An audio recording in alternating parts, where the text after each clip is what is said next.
Kita akan mulai, jadi materinya itu mengenai namanya GRC ya, Governance, Risk Management, and Compliance. Seperti saya sudah katakan di awal, ini merupakan materi yang cukup baru ya. Yang ini tampilannya kurang bagus, saya pakai OBS itu, mudah-mudahan nanti saya kasih PowerPoint-nya supaya lebih terlihat ya.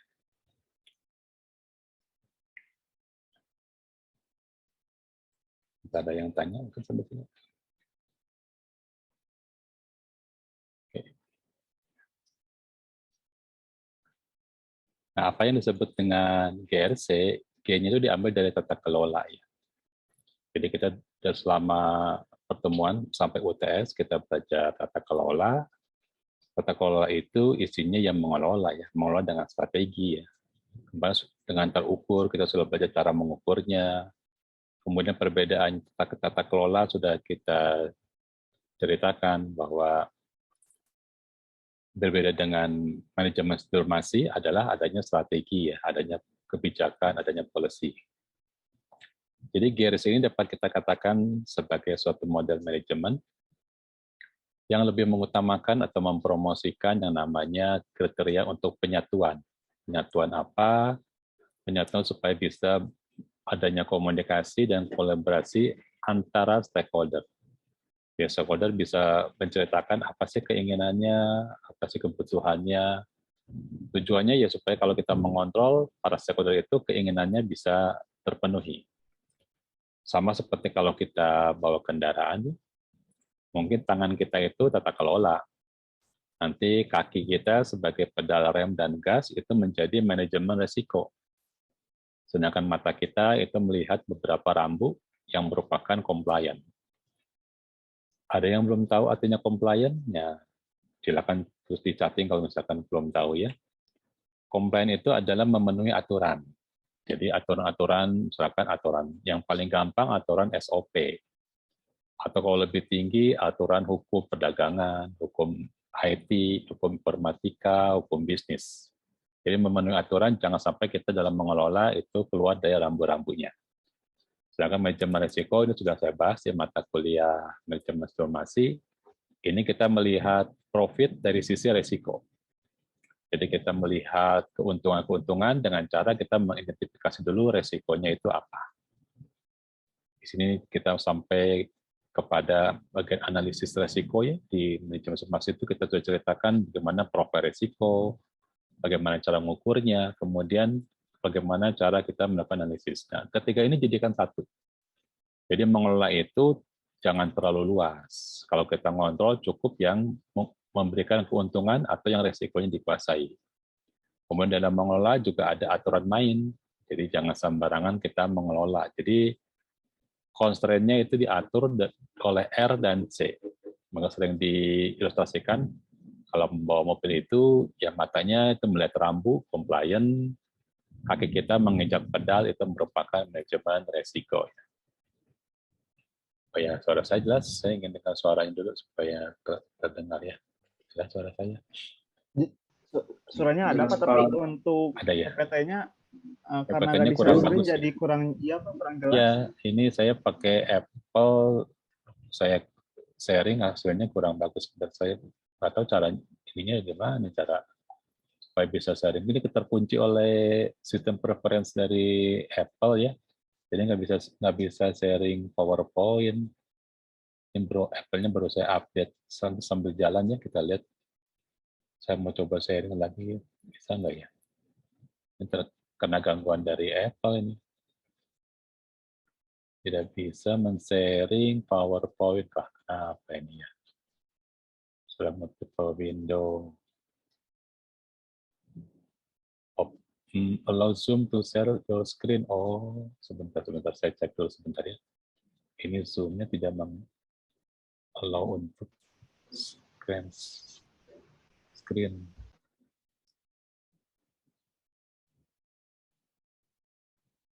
Ya ini ya, saya lagi sambil cari-cari ya di preference itu ada sharing screen-nya ya.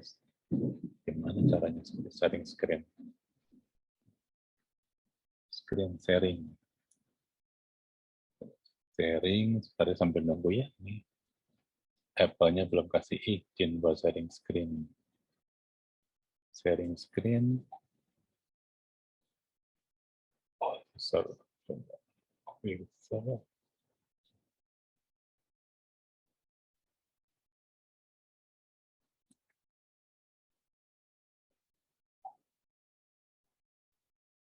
Ya, mudah-mudahan sekarang saya masih belum bisa ya. Ya, jadi saya menggunakan OBS karena sharing screen-nya ini belum jalan ya. Belum jalan.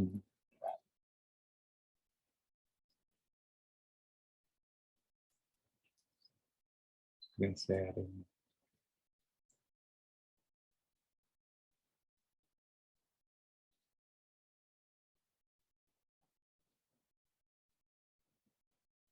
Nah, ya,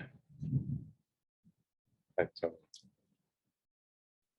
Ya, mungkin sekarang ini mungkin agak jelek ya. Saya belum tahu cara untuk men-sharingnya ya, men-sharing terkunci oleh security dari Apple ya, jadi nggak bisa masuk ya.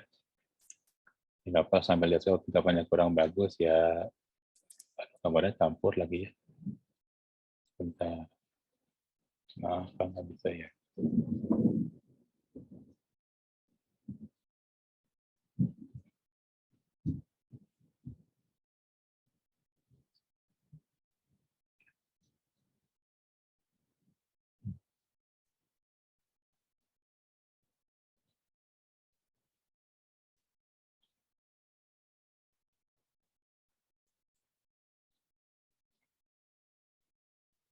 Coba sebentar ya, saya cari dulu ini masalahnya di mana. Kenapa bisa sharingnya kurang bagus?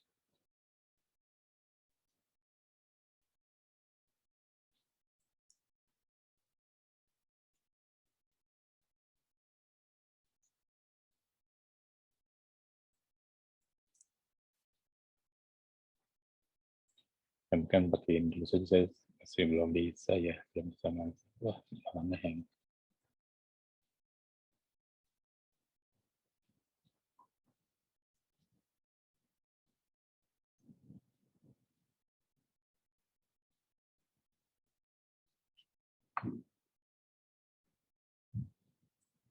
Oke, kita lanjutkan saja ya. Saya masih belum bisa menemukan cara memperbaikinya ini. Ternyata belum tahu ya. Oke, jadi gambarnya kurang bagus. Saya belum tahu cara memperbaikinya karena terkunci sama Apple ini apanya, settingan untuk sharing screen-nya ya.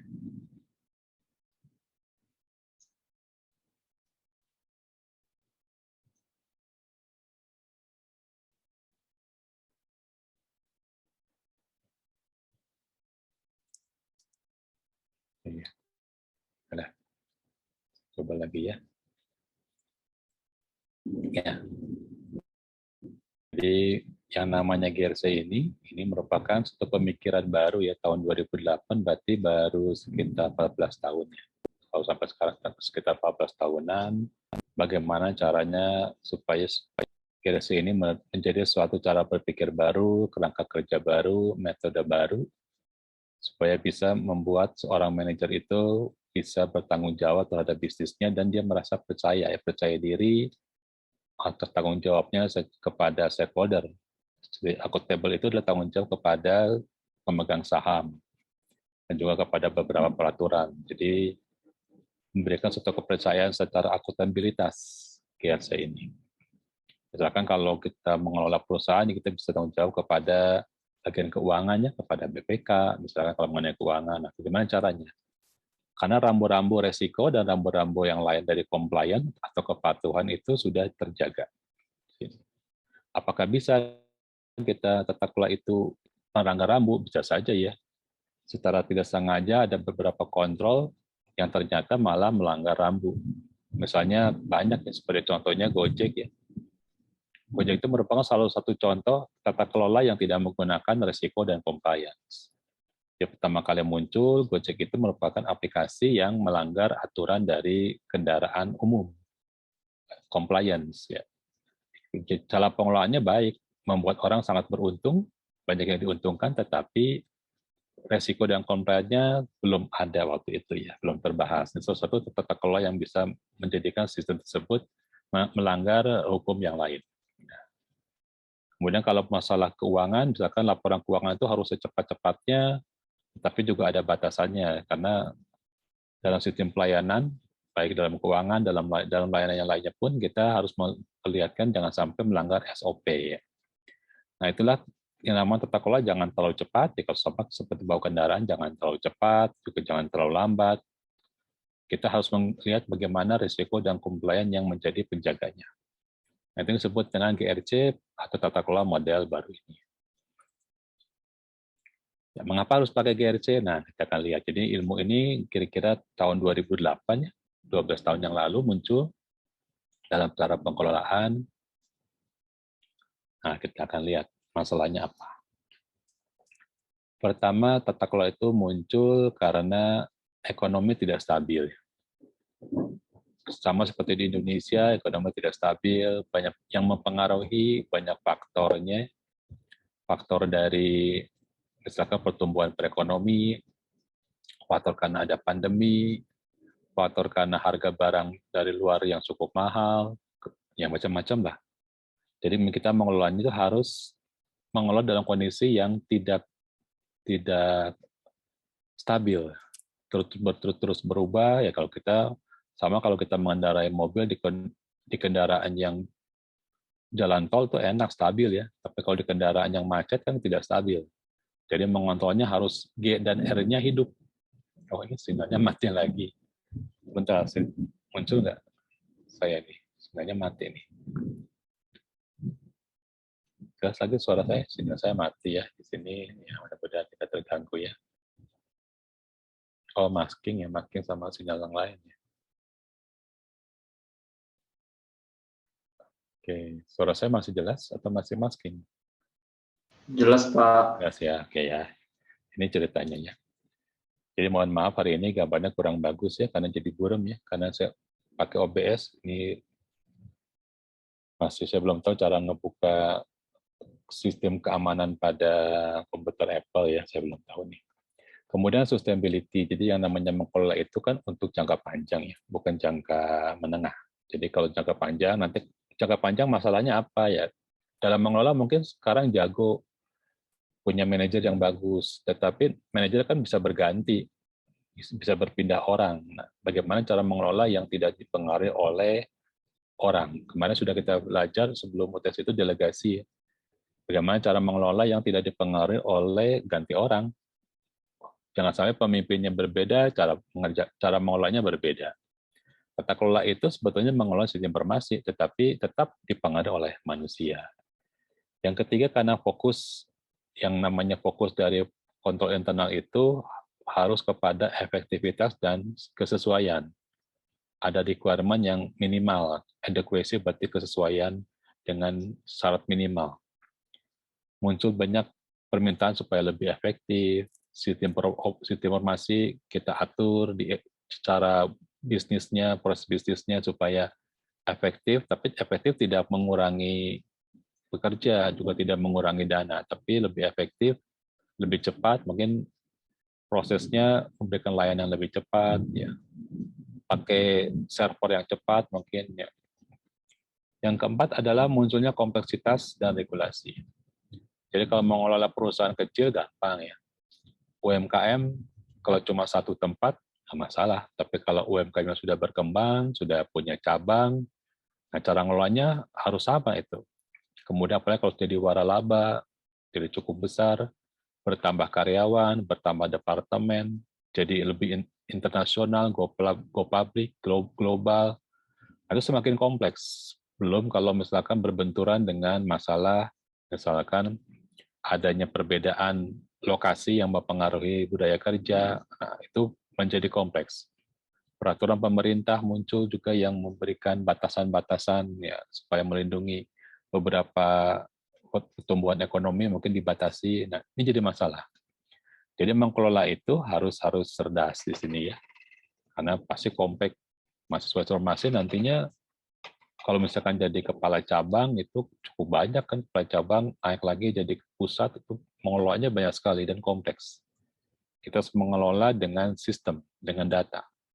Kita padukan antara data, mengambil keputusan ya di sini.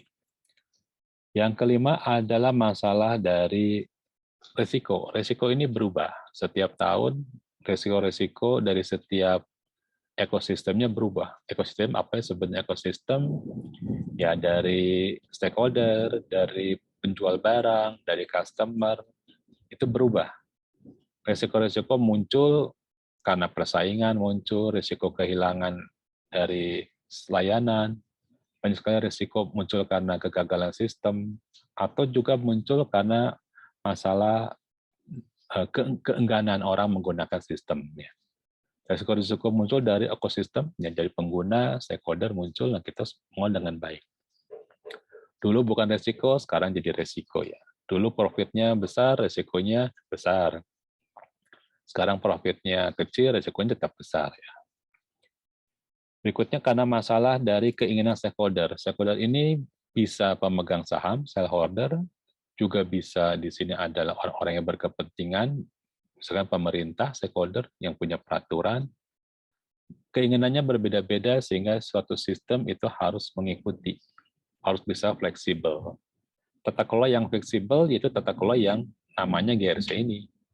Jadi mengelola bisa beradaptasi terhadap lingkungan menggunakan R ya, resikonya berarti sebagai gas dan remnya, sedangkan C-nya itu mata kita yang melihat aturan-aturan. Jadi kalau berkendara, tangan kita dipegang di setir, itu adalah G-nya, kemudian kaki kita pegang di gas, itu R-nya, dan mata kita C-nya, melihat rambu-rambu.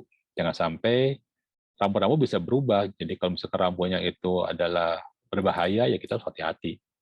Stakeholder menginginkan menambah rambu, misalkan menambah C, menambah kepatuhan, kita harus ikut ya. Aturan dulu perjalanan itu bisa langsung berangkat, sekarang naik kereta api harus ada tes. Nah, tes itu menambah sistem. Waktu juga harus kita perhitungkan, menambah sistem, menambah layanan. Jangan sampai layanannya menjadi terlalu banyak ya, jadi eskalasi nantinya. Kemudian karena bisnis performance, perusahaan yang sudah tua tentunya bisnisnya makin lama ya makin berat juga, harus nambah infrastruktur, nambah ide baru, kinerja susah untuk dipertahankan. Ingat tata kelola itu ada 5 area. Area yang terakhir adalah performa management. Manajemen dari suatu kinerja itu bisa berubah, misalkan kinerja dari kecepatan layanan, kinerja dari pengiriman data, datanya sudah terlalu banyak, timbul antrian. Nah, kita sudah belajar di minggu lalu, bukan minggu lalu ya, tahun lalu mengenai kinerja. Jadi bagaimana mempertahankan kinerja. Tata kelola itu harus bisa mempertahankan kinerja. Jangan sampai kinerjanya berubah, nanti para stakeholder-nya marah ya. Ada waktu yang layanannya harus cepat, ini berkurang, jadi tambah lama ya pasti marah. Seperti itu. Jadi ada bisnis yang harus kita pertahankan supaya bisa punya daya saing. Bisnis itu kan macam-macam, dari proses kecepatan, dari akuratnya, ya, dari kedetailannya, dari tepat waktu. Yang terakhir, karena tata kelola itu kalau sudah sangat cepat, kita harus mengambil keputusan dengan cepat. Keputusan yang mendadak dengan sangat cepat dan tepat. Jadi tiba-tiba hari ini sekarang harga indeks gabungan turun ya. Berarti hampir semua saham turun ya. Jadi kalau ada yang bermain kripto, turun juga nih semua. Kalau ada yang mau beli kripto, tinggal tunggu beberapa jam lagi turun semua nih. Saham juga, saham sudah ditutup. Hari ini sudah ditutup setengah 4 sudah ditutup. Ya, semuanya turun. Nah, bagaimana caranya kita bisa menyesuaikan? Berarti kalau turun, biaya untuk ekspor impor bertambah besar. Kebalikan dari harga saham, indeks saham gabungan ya. Berarti kalau di sini harga saham turun, orang banyak yang beli, tapi harga layanan menjadi mahal. Mengapa jadi mahal? Ya karena harga dolar naik. Harga satuan pertukaran operasi kalau kita belajar sistem global itu akan naik. Yang macam-macam dia mengambil keputusan dengan sangat cepat. Nanti kalau sistemnya adalah agile, jadi harus sangat cepat. Nah, kita bisa gabungkan di sini. Oke, itu alasan-alasannya. Ini kebanyakan di mana kita menggunakan GRC ya? Kebanyakan di bank. Karena bank itu resikonya tinggi. Semua yang punya resiko tinggi itu merupakan tempat yang bagus untuk menerapkan GRC. Pertama, bank. Yang kedua, perusahaan aset. Semua yang mengelola aset. Misalkan beberapa PT yang mengelola aset, ketahui ya PT-nya dari Menteri Pariwisata kita ya, Sandiaga Uno itu ada PT-nya, punya PT Saratoga ya. Nah itu setiap hari PT tersebut melihat bagaimana kinerja dari keuangan. Ya karena masalah yang berhubungan dengan aset dan keuangan itu tempat yang paling bagus untuk menerapkan GRC. Bagaimana, apakah di universitas perlu pakai GRC? Perlu, tapi tidak terlalu ekstrim seperti keuangan dan aset.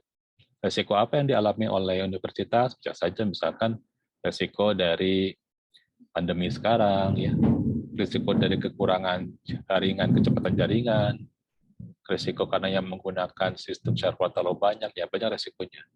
C-nya apa ya? C-nya macam-macam, bisa harus ngikutin aturan akreditasi, ya, aturan hukum-hukum dari kementerian. Ya. Jadi mengelola universitas pun sama, tapi tingkat GRC-nya tidak setinggi atau se ekstrim dengan keuangan dan asetnya. Ya, ini contohnya, misalkan kalau di perbankan itu kita mengirim transfer uang, ternyata transfernya itu terlambat melewati batas maksimum waktu, itu sudah bisa ada dugaan di tengah jalan uangnya itu diubah. Jadi harus hati-hati, kita punya waktu service level agreement untuk transfer uang itu ada waktunya ya. Terlambat sedikit bisa ada kecurigaan di tengah jalan datanya dirubah, atau kalau tidak dirubah autentifikasinya berubah. Nah itu harus hati-hati. Nanti kita akan belajar, kalau sempat kita akan belajar masuk juga sebagai penutupnya itu adalah fintech ya. Kan tata kelola yang paling seru itu pertama GRC, yang kedua adalah fintech. Financial Technology itu merupakan tata kelola yang paling seru ya. Yang paling seru ya, salah sedikit risikonya besar. G sama R-nya itu bergerak bersama-sama. G-nya bagus, R-nya kecil ya. Jangan sampai kalau G-nya lemah, R-nya yang membesar dan C-nya membesar. Ini ceritanya. Ya, sudah saya ceritakan tadi ya, ada bank, ada orang yang berhubungan dengan aset. Misalkan kita mengelola jadwal penerbangan pada pesawat terbang. Kalau di Indonesia, resikonya tidak terlalu banyak mengenai cuaca, paling petir, seperti tadi hujan, tapi kan di atas stratosfer sudah tidak ada petir ya. Berbeda kalau kita mempunyai 4 musim. Di antara stratosfer dengan ionosfer itu masih ada salju, ya masih berbahaya ya. Jadi lebih berbahaya dibandingkan kalau kita mengelola penjadwalan pesawat terbang di negara yang punya 4 musim. Jadi R-nya mungkin berbeda. Aturan C-nya mungkin juga bertambah ya, C-nya.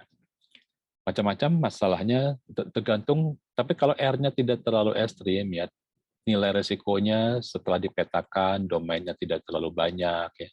Kemudian impact-nya juga tidak terlalu besar kepada masalah yang bersifat bahaya ya, terhadap keuangan, terhadap keselamatan kerja ya. Kegagalannya hanya berupa failure, bukan kegagalan yang bersifat hazardous. Hazardous itu berhubungan dengan nyawa ya. Jadi kalau R-nya masih bersifat kegagalan failure biasa, ya mungkin GRC ini nggak terlalu banyak. Tapi kalau berhubungan dengan keuangan, aset, nyawa manusia, maka GRC ini menjadi sangat penting. Apakah bisa sistem informasi membuat risiko menyangkut nyawa? Bisa saja ya. Seperti tadi jadwal penerbangan kalau salah, itu sistem penerbangan bisa menyangkut nyawa. Pengiriman barang juga kalau misalkan barangnya itu penting, ya itu akan menyangkut nyawa. Jadi ilmu ini penting jika R dan C-nya harus ketat, jangan sampai terbengkalai.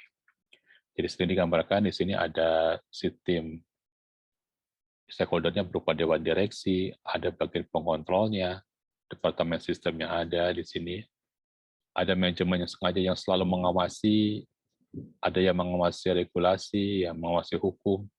Maka lebih cocok di bank ya, karena di bank kan mereka banyak sekali mengawasi hukum-hukum perbankan. Tapi sekarang juga content management juga butuh GRC, jangan sampai misalkan kita punya di sosial media, jangan sampai kontennya itu melanggar aturan. Nah, kita harus lihat-lihat di sini, jangan sampai batas legalnya. Ya. Jadi ini ilmu GRC, GRC ini punya kepentingan, jadi kapan kita pakai GRC ya. Tentunya ilmu ini bagus, tapi ada konsekuensinya. Prinsipnya kalau pakai GRC, yang pertama itu kita harus benar-benar terintegrasi. Ya. Kita nggak bisa mengelola satu bagian, tetapi bagian tertentu itu ada relasi yang putus. Tidak boleh. Kalau kita minta mengontrol, maka sistem kontrol itu harus dari hulu sampai hilir. Jangan sampai ada satu bagian yang stuck atau tidak meneruskan informasi. Kemudian konsekuensinya yang namanya peranan dan tanggung jawab itu menjadi kunci utama. Tidak sembarangan orang bisa diberikan peranan tanggung jawab. Kemudian komunikasi harus jelas, harus formal. Jangan sampai mengundang pertanyaan.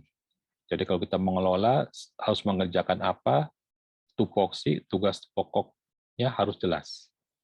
Jangan sampai ada perintah atau informasi yang tidak jelas atau mengandung arti double yang berbeda. Atau malah membingungkan, jadi ambigu, yang nggak boleh. Yang namanya komunikasi itu ya harus jelas. Informasi harus tahu, misalkan disuruh mengambil data, ada login-nya, ada logbook. Siapa yang meng-login, siapa yang melakukan pengiriman data tercatat. Jadi komunikasi ini bisa komunikasi verbal kepada manusia, atau komunikasi yang tidak verbal, yaitu berupa data-data logbook yang dapat dibaca. Kemudian menerapkan pendekatan risiko. Jadi yang maju duluan adalah risiko. Jangan lihat untungnya dulu, tapi lihat risikonya. Setiap mengolah informasi, yang dilihat itu risikonya dulu. Risikonya ada, ya kerjakan. Risikonya dapat terkontrol, kerjakan. Risikonya inherited, mungkin kalau yang sudah lupa, lihat lagi apa sih yang disebut dengan risiko inherited, ya.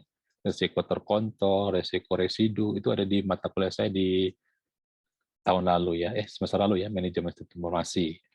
Apa sih risiko-risiko yang harus kita terima, inherited, yang harus kita berikan pengontrolan terlebih dahulu supaya dapat diterima, atau risiko yang tidak bisa diapa-apakan lagi walaupun sudah dikontrol, itu residu. Ya, pendekatan adalah risiko. Jadi jika risikonya termasuk pada risiko yang dapat dikendalikan, maka tata kelola bergerak. Jadi jika R-nya punya batasan, maka G-nya bergerak. Tapi kalau R-nya tak terbatas, tidak terukur, tidak terdeteksi, G-nya berarti stop, jangan bergerak dulu. Jadi selama R-nya bisa terkendalikan, G-nya jalan. Kemudian mengimplementasikan program-program compliant, patuh pada SOP, ya. Kepatuhan, compliant biasanya dijamakan sebagai kepatuhan. Kepatuhan pada SOP, kepatuhan kepada hukum dagang, hukum perdata, kemudian hukum finansial, ya, semua hukum. Jadi kalau di gambar ini bagus, gambar ini ada performance management, ya. Oh, saya lupa men-sharing cursor. Ya, lihat saja ini ada performance management, ada risk management. Ya, ilmu ini bagus. Ilmu ini menciptakan seseorang dari tingkat manajer sampai ke tingkat golongan level C. Bisa CIO, ya, bisa CEO, bisa CFO, bisa CTO. T itu bagian treasury, bagian bendahara, bisa CTO, bagian asetnya. Jadi mahasiswa informasi ini diarahkan untuk bisa menjadi golongan level yang paling tinggi kalau sudah belajar GRC. Ada beberapa alumni yang sudah kerja di perbankan itu menggunakan GRC dengan baik. Dia mengikuti semua aturan-aturan, dia memetakan. Isinya nanti sama seperti COVID, ya, berupa pemetaan tabel. Ya. Nanti di minggu depan saya berikan contohnya bagaimana memetakan tabel dari G ke R ke C. Hari ini mungkin baru pendahuluan dulu ya. Nah, kalau ditanya ilmu ini bagaimana caranya bisa mengimplementasikannya, kelihatannya kan seru nih. Ilmu baru ya. Nah, bagaimana cara mengimplementasikan GRC ini? Apakah butuh sumber daya yang banyak, gitu, yang susah, butuh apa sih namanya GRC ya? Di sini dirangkum kira-kira ada 10 yang harus diperlukan kalau mengimplementasikan GRC. Pertama ya harus mengerti ya, karena GRC ini ilmu yang cukup harus disiplin tinggi, jangan sampai salah. Misalkan contoh tata kelola, orang memasukkan data tanpa data entry, tanpa menggunakan data seharusnya.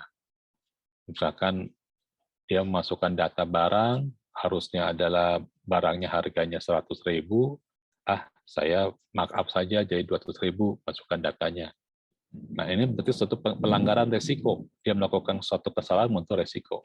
Dia pikirlah nggak apa-apa, nanti kalau sudah akhir bulan saya ganti lagi, kembali ke uang semula. Ya, itu bahaya, jangan sampai.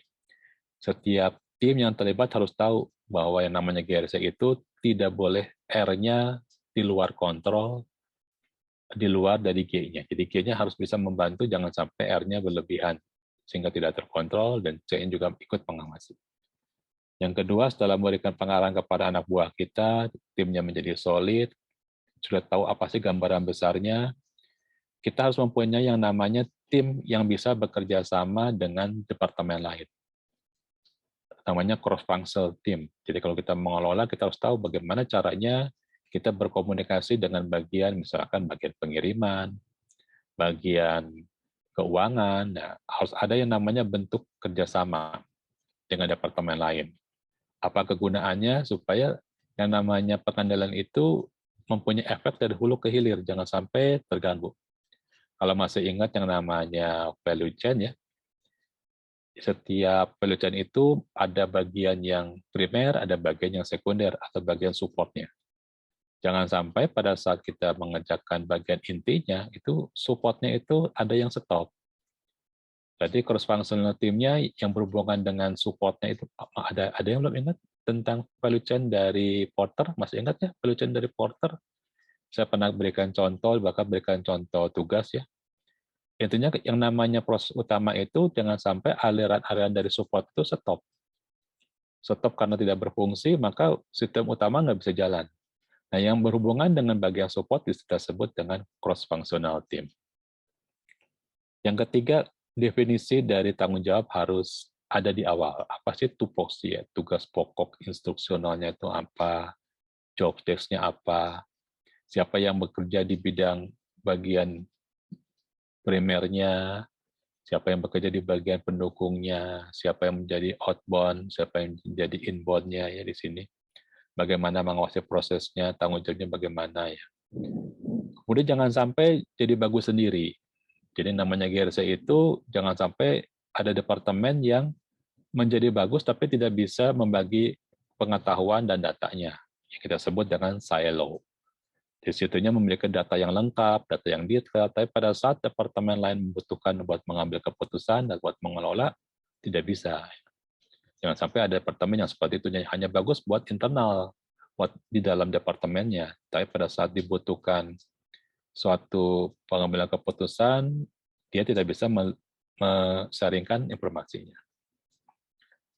Yang kelima, kita harus bekerja ya. Proses bekerja ini harus dikerjakan sebelum kita menginvestasikan teknologi.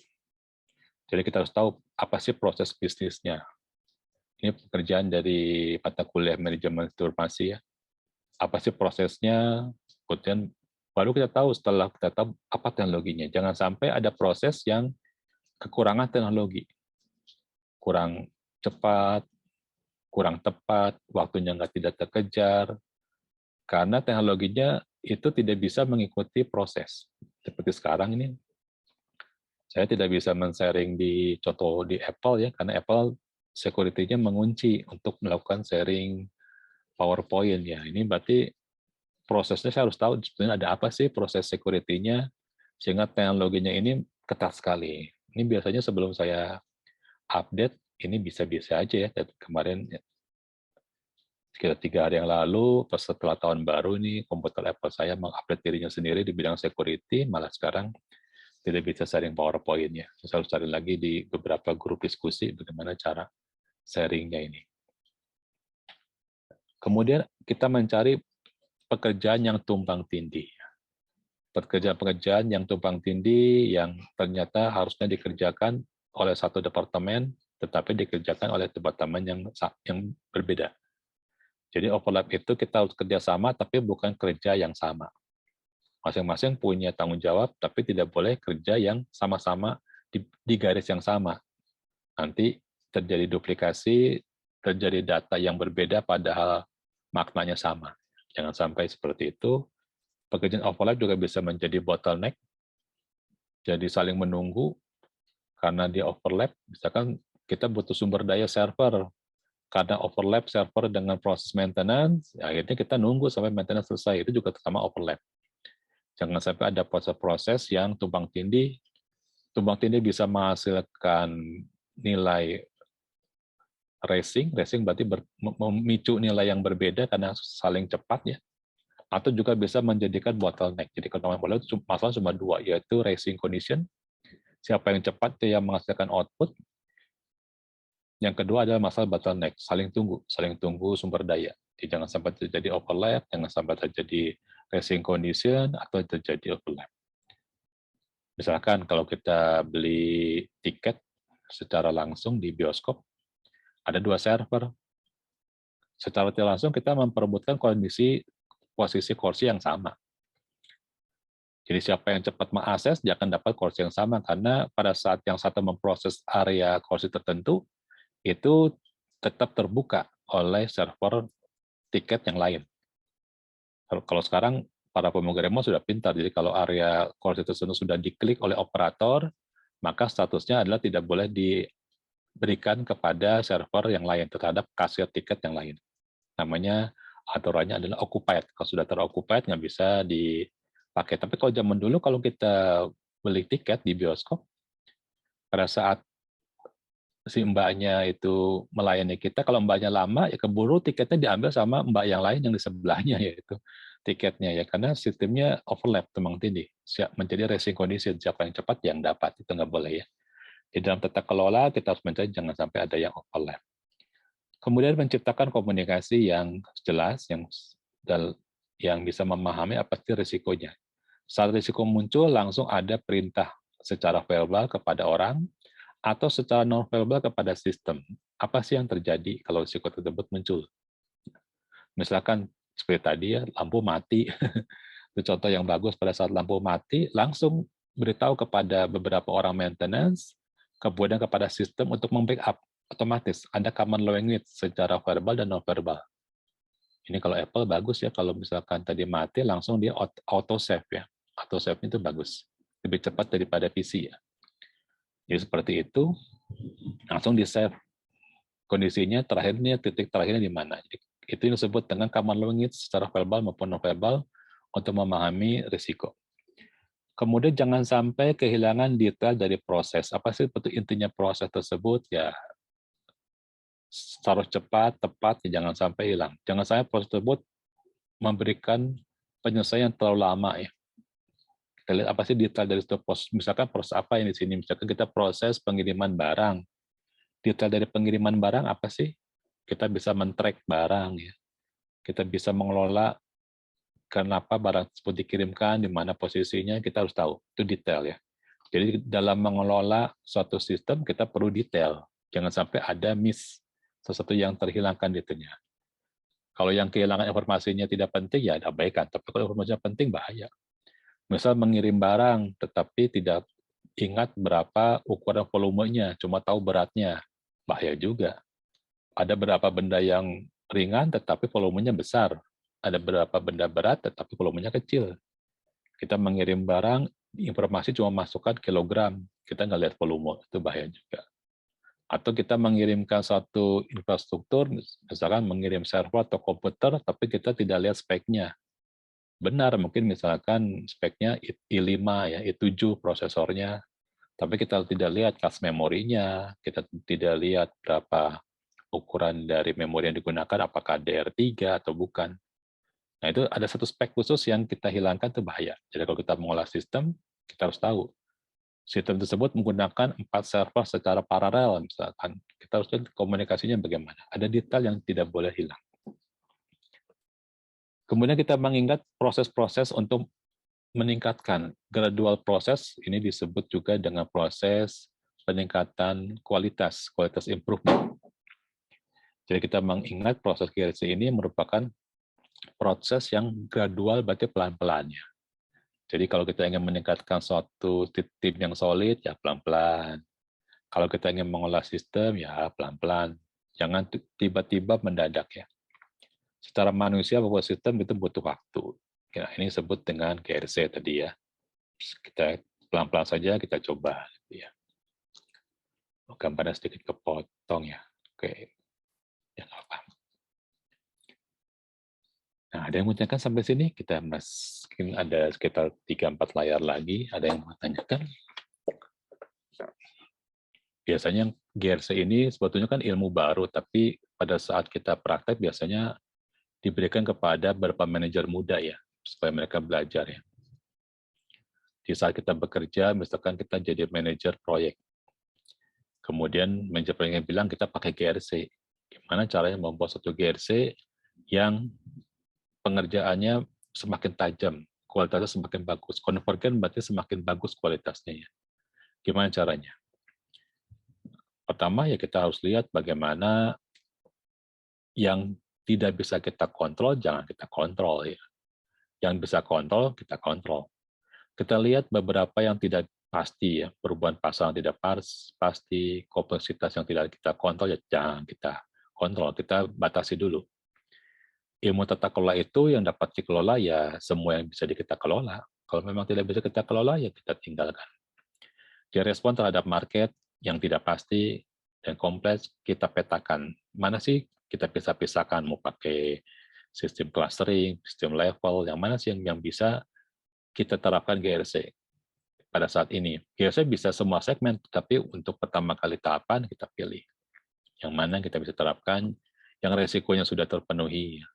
Misalkan di sini ada mahasiswa baru lulus S1, kemudian diminta menjadi seorang Chief Trade Officer, bagian aset. Tentunya kita akan cari tahu apa sih ilmu tentang aset, kemudian mana saja yang termasuk aset, tidak semua prasarana memasuk aset. Nah, kita lihat bagaimana tingkat kompleksitasnya, dan cara ngontrolnya bagaimana, resikonya apa, kemudian pelaporan-pelaporan selain administrasi, apakah ada pelaporan secara compliant. Nah, kita lihat. Itu merupakan jiwa dari seorang sistem informasi. Jadi pada saat dia dapat jabatan baru, cara pertama kan dia akan survei, dia akan belajar. Nah, itu adalah sebenarnya ilmu GRC. Dia akan mengelola semua risiko yang ada. Jadi cari risikonya apa sih yang harus dikerjakan, bagaimana prosedurnya, itu merupakan tipe RC. Setelah kita tahu tipe RC-nya sudah, nah baru kita mengelola. G-nya kita kelola. Jadi tidak aneh, misalkan lulus S1 tiba-tiba jadi direktur cabang, jadi chief, ya nggak aneh. Tapi juga nggak aneh kalau dari lulusan S1 itu menjadi sales, juga nggak aneh. Karena ilmu ini kan dari spektrumnya besar ya. Tapi kalau tiba-tiba diminta untuk jadi kepala, ya tidak aneh. Misalkan di sini ada yang orang tuanya punya perusahaan, anaknya S1 langsung dijadikan apa? dijadikan wakilnya, komisaris misalnya. Bisa, jadi dengan ilmu ini dia bisa. Ilmu GRC ini bisa digunakan langsung. Kemudian semuanya itu tidak hanya berhubungan dengan teknologi, harus berhubungan juga dengan komunikasi secara verbal ya. Jadi lawan teknologi itu komunikasi kepada manusia secara verbal. Terjadi perbedaan dalam berpikir. Berpikir untuk memperoleh pengontrolan yang strategis ya berbeda. Jadi kalau kita bawa kendaraan yang cepat sama kendaraan yang lambat kan beda ya. Kalau GRC ini kendaraannya yang penuh resiko. Yang misalkan membawa barang di tempat yang penuh resiko, membawa mobil di banyak belokan dengan bawa barang yang cukup berat, itu kita bisa lakukan, tapi kan GRC-nya, pengelolaannya berbeda. Jadi terdapat perbedaan berpikir, berarti bukan hanya sekedar mengelola, tapi RC-nya penting. Kemudian, drive value maksimum membuat suatu value menjadi sangat maksimum. Jadi pekerjaan tersebut kalau bisa selesai semuanya, kalau bisa dikendalikan cukup banyak, ya, profitnya menjadi tinggi. Jangan kebalikan. Pakai GRC cuma jadi administrasi, jadi hanya pemenuhan administrasi tanpa menghasilkan profit. Jangan sampai. Informasi-informasi yang bisa menggerakkan suatu pencapaian kepada kepatuhan penting ya. Jadi kita harus tahu jangan sampai ada beberapa SOP yang terlanggar ya. Jangan sampai C itu kan kepatuhan terhadap SOP, kepada hukum, jangan sampai ada yang terlupakan. Secara sengaja nggak boleh, secara tidak sengaja juga nggak boleh, sama-sama nggak boleh. Setiap akhir tahun harus melaporkan, misalkan setiap aset yang rusak harus dilaporkan, aset yang diganti dilaporkan. Jangan sampai nanti kena fitnah. Asetnya disangka dijual sama kita, karena kita lupa C-nya itu setiap ada aset yang tidak dipergunakan harus dicatat ya. Itu C-nya. Setiap mengganti orang, setiap mengganti sistem, ya harus dia catat kapan mulainya, kapan berakhirnya. Hal-hal kecil di dalam C penting, akan menimbulkan risiko. Jadi dapat kita simpulkan R itu bisa muncul karena C, juga bisa muncul karena G kalau kita tidak kontrol. Nah, di sini masalah yang namanya audit menjadi penting ya. Itu merupakan suatu hubungan timbal balik ya. Jadi kita harus ada proses orang yang mengawasi, ada yang memberikan sponsor untuk melakukan proses ini, harus ada alignment terhadap strategi, ya. Harus berupa sesuatu yang terintegrasi. Nah, itu ceritanya. Oke, saya ceritanya cukup panjang nih. Ada yang mau ditanyakan sampai di sini? Selepas dari gambar, jangan nanya kenapa slide-nya gambarnya nggak jelas. Saya juga belum tahu nih caranya. Jangan nanya ke situ. Ada yang mau tanyakan? Nah, jadi, ada yang mau tanyakan sampai sini mungkin? Nah, saya ganti slide supaya bisa kelihatan semua ya.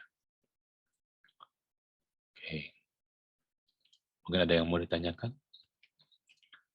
Misalkan pertanyaannya, saya ini cuma mahasiswa S1, kemudian kalau dikasih pekerjaan untuk kontrol di suatu perusahaan PLN misalkan, balistik jangan padam ya, satu provinsi, bisa nggak kira-kira ya?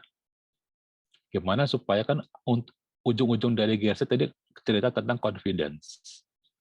Supaya orang tersebut confidence bahwa dia diakui oleh stakeholder. Nah, pengakuan confidence itu kita sebut dengan akuntabilitas. Bisa nggak dia seorang baru lulus S1 disuruh mengontrol jadi kepala cabang PLN supaya jangan nasi padam ya. Nah, itu adalah akuntabilitas. Gimana bisa kita menjadi punya ya? Caranya ya tadi menggunakan GRC tadi ya. Ada yang mau tanyakan sampai sini? Ada yang mau tanyakan? Ini siapa yang pakai akunnya jadi operator? Oh, kembali lagi jalan-jalan. Ada yang mau tanyakan sampai sini? Nah, kita masih punya beberapa slide lagi, mungkin 2-3 slide lagi. Ada yang mau tanyakan?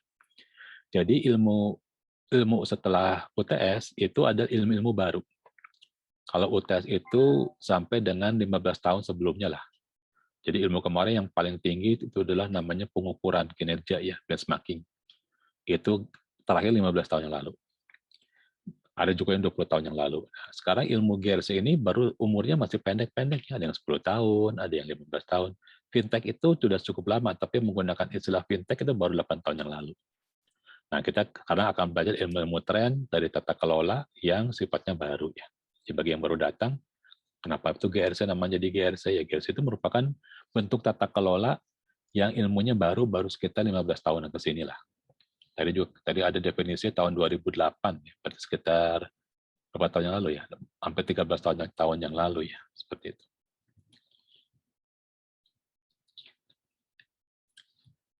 Resiko itu apa ya? Kalau kita belajar manajemen informasi, nama resiko itu yang penting adalah sensornya. Resiko itu bisa bermunculan, tapi kalau kita tidak peka, bahaya. Ada sensor yang bisa mendeteksi resiko apa sih yang muncul. Misalkan tadi listrik sebelum mati itu ada sensor, kita bisa langsung membackup secepat mungkin. Kemudian ada beban kerja terlalu besar, nah kita harus tahu sensornya akan memberitahu supaya kita mengontrol menggunakan server backup atau server yang double redundancy ya. Pakai 2-3 server supaya saling bantu misalkan. Butuh sensor-sensor yang bisa mendeteksi terjadinya insiden. Jangan sampai sudah terjadi, sensornya tidak bisa menjawab. Ada insiden. Insiden itu kejadian-kejadian yang sudah kita prediksi. Kalau eksiden, kejadian yang tidak kita inginkan dan kita tidak prediksi. Insiden kita bisa prediksi. Misalkan sekarang lagi banyak yang pakai Zoom, berarti bandwidth terpakai cukup besar, itu insiden. Orang sudah tahu cara ngatasinnya ya. Jangan sampai ada data bocor. Secara tidak sengaja data bocor, password-nya lupa ditutup, atau pengiriman data terlalu lengkap, data bocor. Jangan sampai reputasi hilang. Itu juga termasuk resiko yang harus kita sensor. Tiba-tiba nama Unicom terganggu ya karena kita secara sengaja mempublikasikan Unicom, tujuannya baik, tetapi menjadi pencemaran reputasi, misalkan seperti itu ya. Jadi namanya resiko bukan hanya keamanan sistem, bukan hanya tentang jaringan terganggu, bukan karena virus, tapi nama risiko itu macam-macam ya. Bisa risiko reputasi, risiko keuangan, risiko dari prasarana yang menjadi berkurang kinerjanya, itu risiko. Macam-macam lah kita punya risiko. Kita menggunakan motor saja kan kendaraan kita makin lama makin berkurang ya kondisinya karena dipakai sesuai dengan umur, itu resiko juga. Namanya resiko umur itu. Seperti itu. Kita punya karyawan nggak pernah dilatih, nanti kan semuanya jadi bos-bos nih, langsung aja pada jadi bos ya. Nggak punya karyawan nggak pernah dilatih, ingat pesan saya berapa tahun ini sampai ke depan. Kalau punya karyawan yang nggak pernah dilatih, resikonya mereka akan memberontak, tidak mau diatur. Kita nggak pernah latih karyawan kita supaya lebih cepat bekerja, lebih efisien, ya paling mereka nanti demo ke kita. Nah, itu kita harus tahu, resiko bisa pada resiko manusia, ya macam-macam. Nah, orang informasi itu melihat semuanya. Ada sistem, apa sih resikonya? Buat sistem yang tidak terlalu menjaga yang namanya transparansi, orang yang tidak berkepentingan bisa lihat, bisa bahaya. Ya. Itu resiko. Sensor-sensor tersebut ini sudah saya ceritakan macam-macam sensor ya. Mulai dari sensor yang paling terkenal, sensor tentang jaringan, tentang keamanan, tentang virus, itu sudah paling terkenal. Sampai sensor-sensor yang kelihatannya itu sebetulnya bukan satu resiko.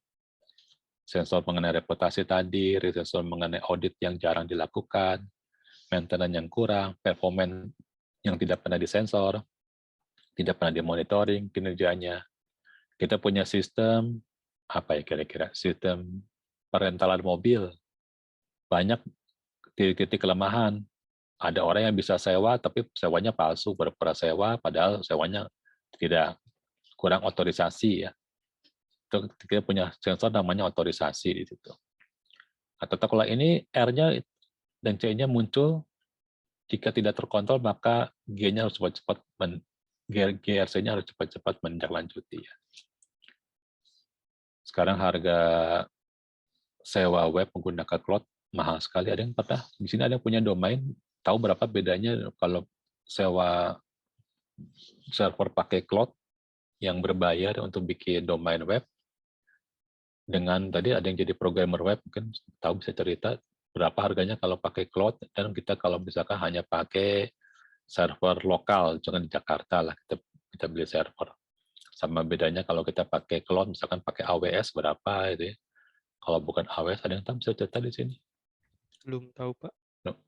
berapa kira-kira harganya ya saya kemarin itu pengabdian pada masyarakat mau pasang hosting di server. Wah, sekarang saya lihat harga server di cloud itu bisa per bulannya itu bisa sampai kalau lokal 30.000 kalau on premise ya. Tapi kalau cloud itu bisa sampai 150.000 per bulan. Ya cukup mahal ya. Tentunya mereka kan sudah dibandel dengan pengelolaan GRC yang baik ya. Dengan pengelolaan untuk resiko karena adanya kelemahan vulnerabilitas muncul ya. Masih singkatnya di mata kuliah informasi aku sebut dengan vulnerabilitas ya. Nah, mereka lebih mahal. Jadi kalau lokal 30 ribu per bulan, mereka bisa sampai atau 60 ribu per bulan lah kira-kira. Kalau cloud bisa sampai 150 ribu per bulan. Kira-kira 3 kali lipat harganya. Itu sudah termasuk murah ya di zamannya termasuk murah. Nah, terjadi sensor yang bisa mendeteksi macam-macam. Terjadi anti-phishing ya. Sekarang itu banyak sekali orang-orang yang anti-phishing itu bisa menduplikat web dengan hanya sebuah program. Pasang program, maka webnya langsung pindah ke server dia sama persis dengan server yang dia duplikat. Sekarang cerdas sekali. Kemudian dia bisa ngotak-atik, dia mengganti domainnya, menipu orang untuk terjebak ke situs dia, ya macam-macam seperti itu. Nah, dari sini yang namanya resiko dan compliance itu menjadi suatu motivasi, ya, suatu penggerak. Maka sering tadi saya ceritakan, yang namanya resiko itu seperti pedal di kaki kita, gas dan rem. Sedangkan compliance seperti mata kita yang melihat rambu-rambu. Dia menjadi penggerak juga menjadi sesuatu kebiasaan, sudah jadi trennya. Jadi contoh yang menjadi penggerak adalah munculnya beberapa disiplin mengenai risiko dan regulasi.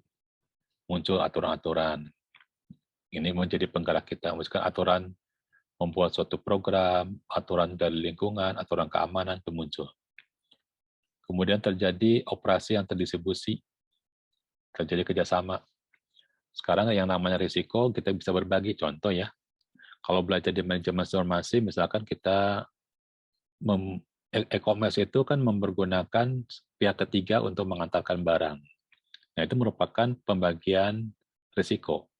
Kita mendistribusikan operasinya kepada pihak ketiga di sini. Jadi kepada outsourcing-nya. Jadi kita kerjasama secara outsourcing. Jadi risikonya kita bisa berbagi, atau berbagi itu bisa juga kepada konsultan. Daripada kita pusing-pusing mikirkan apa sih R yang berbahaya, panggil saja konsultan. Dia akan cerita R apa saja yang mungkin terlanggar dan C apa yang bisa terlanggar. Panggil konsultan. Jadi distribusi operasi dan relationship. Terjadi interdependensi risiko. Setiap departemen itu bisa menyebabkan risiko yang lain kepada departemen yang lain. Kita tidak punya jadwal supir, misalkan, pada saat mengirim barang, ternyata supirnya sakit. Ya. Terjadi interdependensi antara pengiriman barang dengan supir. Masih ingatnya interdependensi saling ketergantungan di dalam suatu perusahaan, di antar departemen. Meningkatnya akuntabilitas, meningkatnya tuntutan orang itu harus punya kompetensi, harus punya sertifikasi, harus dapat dipercaya. Jadi yang namanya orang punya jabatan itu tidak sembarangan. Dia harus punya background pengalaman, punya pelatihan, punya sertifikasi, sekolah banyak sekali sertifikasi. Yang sertifikasi ini sebaiknya diperoleh setelah lulus, bukan berarti sebelum lulus kita mencari sertifikasi, jangan nanti uang kita habis ya. Akuntabilitas ini biasa diberikan kepada beberapa manajer berupa pelatihan-pelatihan supaya dia bisa dipercaya bukan oleh banknya, bukan oleh perusahaannya, tetapi oleh stakeholder-nya, oleh shareholder-nya yang punya saham. Jadi meningkatnya akuntabilitas di sini dulu perlu orang-orang yang bisa menjadi chief risiko officer CRO ya. Dia bisa mengetahui beberapa risiko. Terjadi fragmentasi atau pecahan dan duplikasi dari usaha. Ya, seperti tadi kita pecah-pecah supaya risiko jangan terlalu besar ya, terpecah-pecah kepada orang-orang yang sudah lebih pengalaman, konsultan, atau kepada pihak ketiga yang bisa membantu. Tren dari risiko saat ini adalah kita menerapkan risiko dan compliance dalam suatu arsitektur. Jadi jangan dari hulu sampai hilir berarti. Kalau di sistem informasi yang namanya arsitektur itu berarti hulu sampai hilir. Tidak bisa cuma bangun sistem risiko hanya pada procurement, tapi nggak peduli sampai proses pembuatan, manufaktur, dan proses dari pengiriman, nggak bisa ya. Harus menjadi satu kerangka yang utuh, risiko dari hulu sampai hilir. Meskipun nanti risikonya dibagi kepada beberapa konsultan atau beberapa pihak ketiga, tetap kita harus tahu risiko itu apa sih risikonya. Dan di balik risiko ada profit. Mengembangkan risiko secara cerdas, ya, menggunakan sistem, menggunakan para pakar supaya tahu ada profit apa sih di dalam risiko. Ya.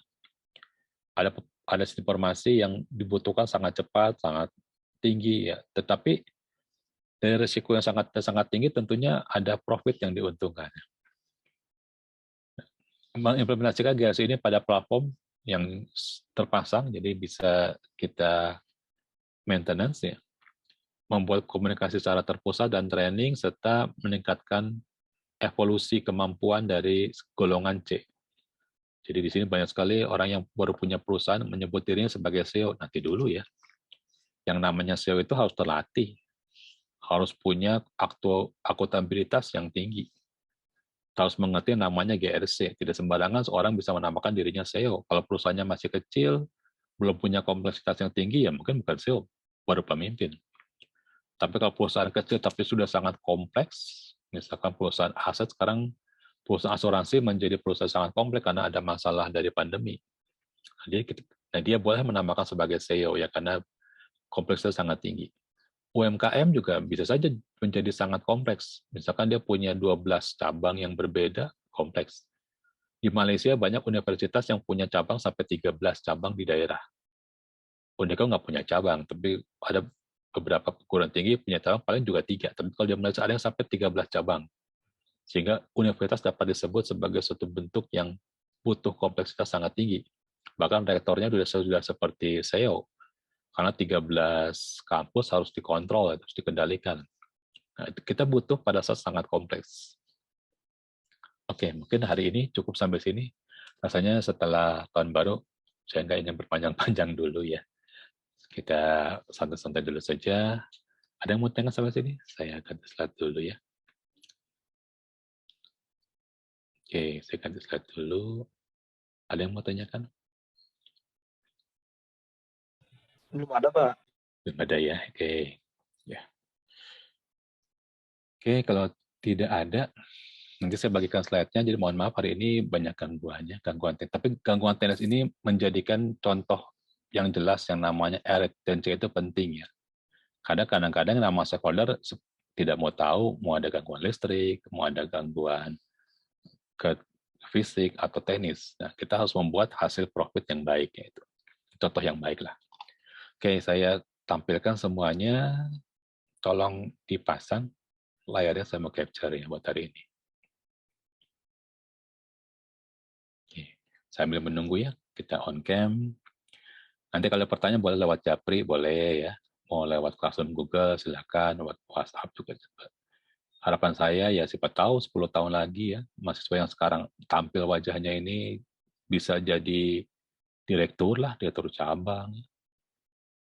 Alumni saya juga ada yang jadi kerja di pesawat terbang, masih muda dengan IPK waktu itu sangat kecil, dia magic ya, IP-nya kecil tapi bisa menjadi satu manajer ya karena kemampuan leadership-nya cukup ya. Nah, mahasiswa harus menambah skill. Jadi mahasiswa masih itu pengetahuan akan semakin rumit. Tapi kalau skill harus dilatih supaya semakin bisa, semakin kompeten ya, itu namanya skill.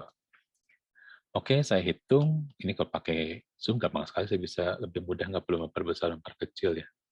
Oke, saya hitung 1, H2 ke merah, 2, 1, 2, oke, 3.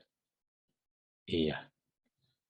Oke, terima kasih sudah hadir. Mohon maaf atas banyak gangguan teknis hari ini. Sampai ketemu lagi minggu depan. Assalamualaikum warahmatullahi wabarakatuh. Selamat sore. Semoga sehat selalu. Waalaikumsalam Terima warahmatullahi kasih Pak. wabarakatuh. Terima kasih Pak. Terima kasih Pak. Silakan, Li. Terima kasih, Pak. Ya, sama-sama.